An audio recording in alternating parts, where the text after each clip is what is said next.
My wife wants our newborn daughter to have the surname of her late ex-husband and told me that she would rather delete herself rather than name our baby after me, so I'm going nuclear. My wife and I had difficulties in conceiving due to an accident I had when I was younger. After 3 years we finally had our daughter 3 weeks ago. Baby and mom are home and healthy, but I have been on the couch due to an issue over the surname. My wife was previously in a long-term relationship with her ex who deleted himself due to mental health issues after he returned from service abroad. Her son from her first relationship lives with us and is 12 in a month's time. Her son has her ex's surname. She wants our baby to have her ex's surname. She still goes by that name, so that her son doesn't feel left out from his new sibling and future siblings, and because he had a better name than mine. I tried to compromise by saying since I practically raised her son he can have my surname, that way he won't feel left out, and she can take my name too. She said no as he has had his name all his life and shouldn't have to change it to appease me. I tried to explain that they have 2 separate fathers so it's natural that they have different names. I suggested she use her maiden surname and hyphenate it with mine for our baby and she can hyphenate her maiden name with her ex's for her son, that way the siblings will have almost the same name. That was turned down too. We have to register the baby's name next Thursday. I told her that we should probably get couples therapy and in the meantime register her with my name. She turned that down too and said she went through the trouble of carrying her and pushing her out, and she should get to decide this on her own. I even asked her son and he said he doesn't mind having separate names as he knows his father was his father but I am dad. He doesn't care if his sister has a different surname. I told my wife this and she said I am emotionally manipulating her son.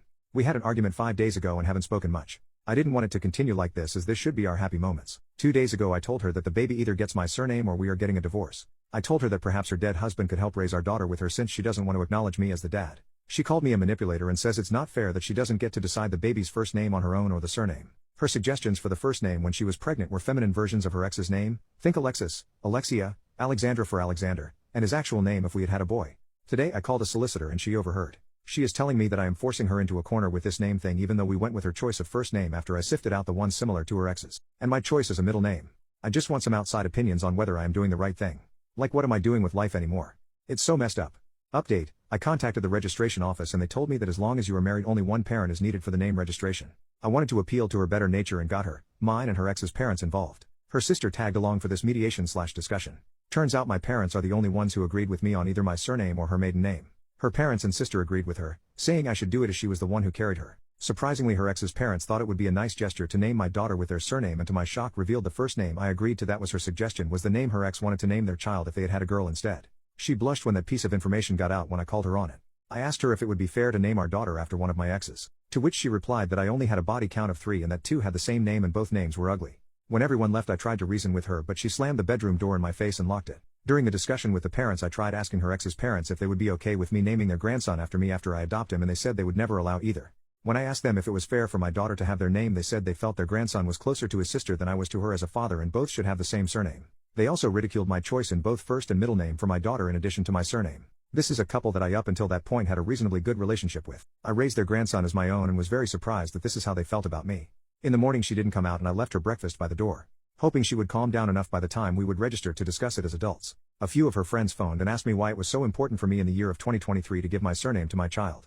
I explained my side and why I had reservations. They still felt I was being unreasonable. On the Tuesday before the name appointment she picked a fight with me and said she was going with her original name. She went as far as saying that she would rather unalive herself than give her daughter my name.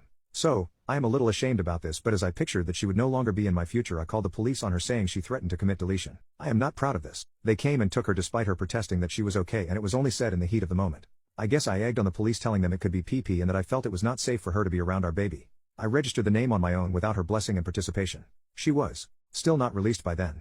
Our daughter's first, middle and surname are all chosen by me. She obviously has some unresolved issues and I hope she gets the help she needs. There is something wrong with her as she instructed her ex's parents to collect her son and my daughter to look after via her sister until she could get out. When her ex's parents came by and tried to take the baby I told them to fuck off. They threatened with police and I told them to go ahead. So they left with their grandson. Her parents came by during the weekend and wanted the baby to take to her telling me not to be difficult. I told them no. We had a visit by a health visitor and the midwife. When she was released she didn't come home and went to her parents. She has been there since, although she tried twice to take the baby from me. I changed the locks. She did drop off expressed milk for the baby, and has continued to do so via her sister. I contacted a solicitor for the divorce and for now I am keeping the baby as even the health visitor said that social services are going to get involved due to her mental state and I am the better option for care for now. There is no saving my marriage and I doubt she ever loved me with other things that have come out since then. I will always love her son and hold out hope that someday when he is old enough to make his own decisions he will seek me out, but as my solicitor put it, don't hold your breath for that to happen. My older brother and his wife are staying with me to help out for now. So there it is. The days following my wife's departure were a blur of emotions.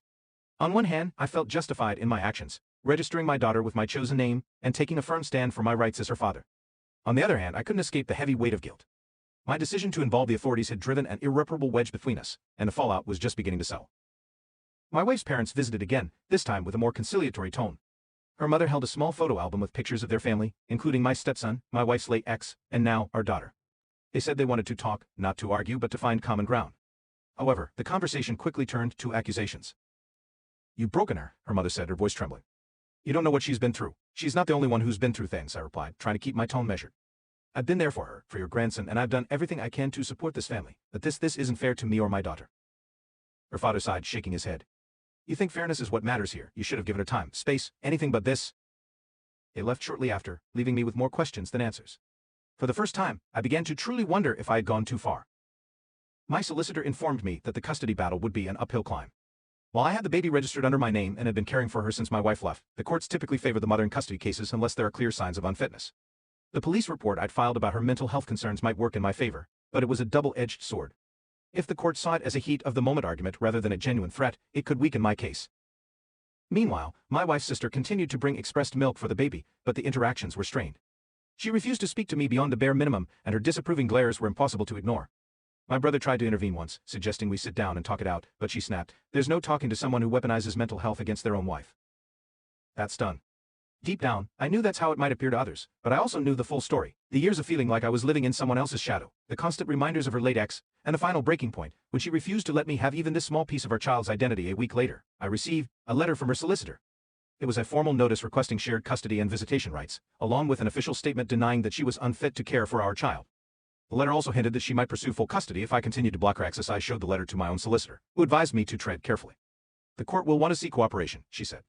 "If you dig your heels in, it could backfire. Show that you're willing to work with her, at least on paper." So, I reluctantly agreed to a supervised visitation schedule.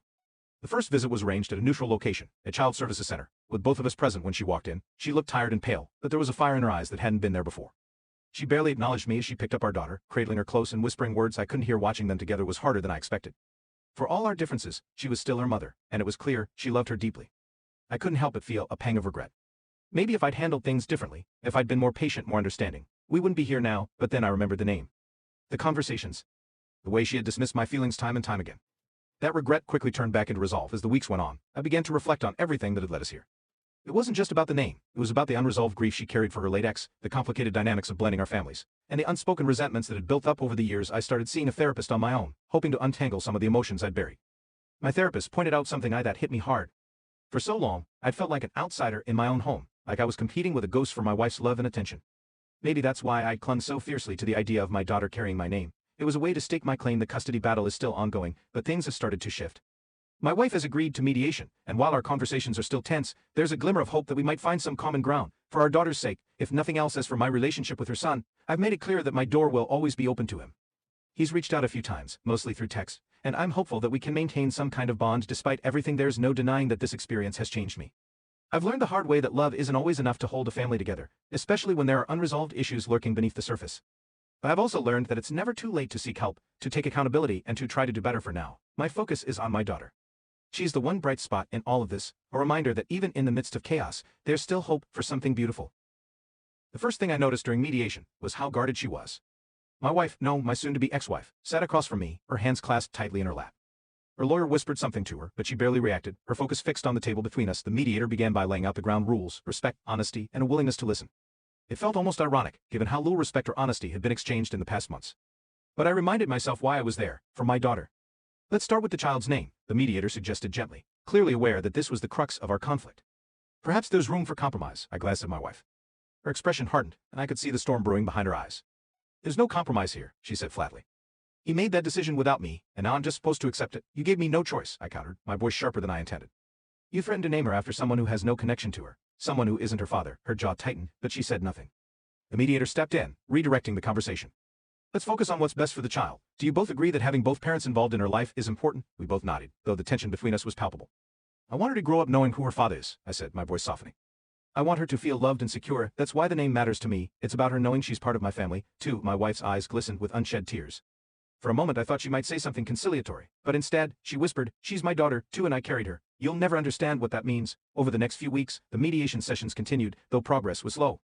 My wife remained firm on certain points, particularly her involvement in our daughter's upbringing, but I could sense that her resolve was beginning to waver. One day, after a particularly heated session, her sister approached me in the parking lot. She's not doing well, she said quietly, glancing around as if to ensure no one was listening. She puts on a brave face, but this is breaking her. I'm not trying to break her, I replied, the weight of guilt pressing down on me again. I just want what's fair, for me and for our daughter, her sister sighed, crossing her arms.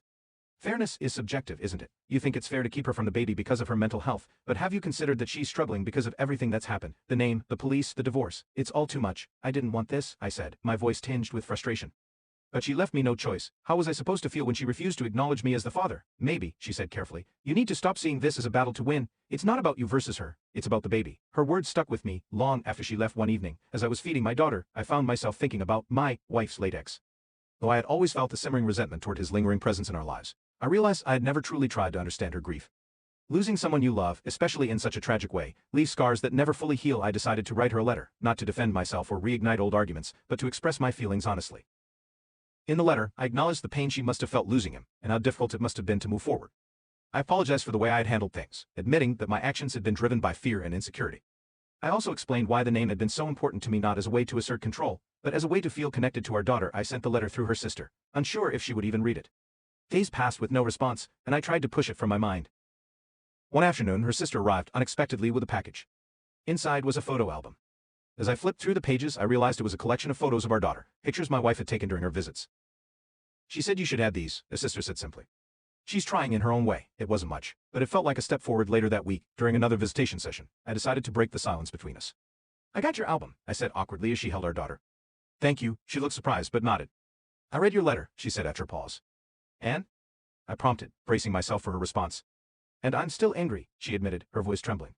But I understand now why you felt the way you did. I wish we had talked about it sooner. Me too, I said quietly. Finding common ground from that point on, our interactions became less hostile. We still had disagreements, plenty of them, but there was a newfound willingness to listen and compromise. One day, during a particularly productive mediation session, she surprised me by suggesting a hyphenated surname for our daughter. It's not ideal, she said hesitantly. But maybe it's a way for both of us to feel represented. I considered her proposal carefully. While it wasn't what I had originally wanted, it felt like a step toward healing, for both of us. Okay, I agreed. Let's do it. The custody arrangement was finalized shortly after that. We agreed on joint custody, with a rotating schedule that allowed both of us to spend equal time with our daughter. Though the divorce proceedings were still ongoing, the focus had shifted from blame to cooperation. Her son began visiting more frequently, and our relationship slowly started to rebuild. One evening, as we played a game of chess, he looked up at me and said, "You're still my dad, you know, that hasn't changed." His words brought tears to my eyes. Looking back, I realized how much I had underestimated the power of communication and empathy. So much of our conflict could have been avoided if we had taken the time to truly listen to each other. The process of rebuilding trust and finding common ground hasn't been easy, but it's been worth it. Our daughter deserves parents who can work together, even if they're no longer together. And as for me, I've learned to let go of some of the bitterness and resentment that once consumed me. It's still a work in progress, but I'm committed to being the best father I can be, for her, for my stepson, and for myself. This journey has been messy, painful, and full of mistakes. But it's also been a reminder that even in the darkest moments, there's always a chance for redemption and growth.